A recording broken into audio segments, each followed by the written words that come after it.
নরেনের চোখের সামনে সশরীরে দেখা দিলেন মা ভবতারিণী।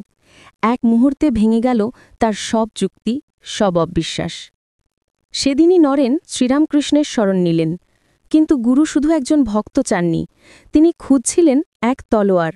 শুরু হল নরেনের প্রকৃত শিক্ষার পথ। শ্রীরামকৃষ্ণ তাকে শেখালেন, মা শুধু মূর্তিতে নন, মা হলেন সেই নিরাকার ব্রহ্ম। তুই আমি আলাদা নই, সবই সেই এক ঈশ্বর। নরেন মানলেন না, বললেন, আমি ঈশ্বর, এই ঘটিবাটিও ঈশ্বর, অসম্ভব।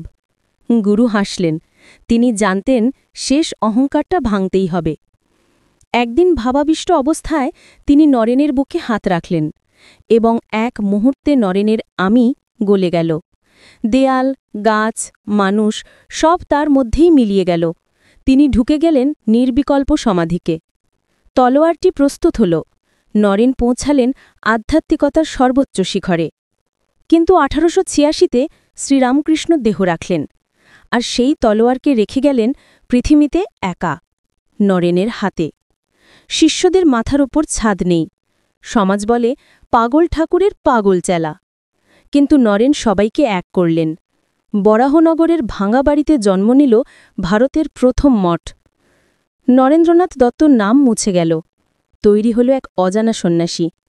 এরপর কি হল, সেই গল্প আসছে পরের পর্বে। জানতে চাইলে চ্যানেলটি সাবস্ক্রাইব করুন।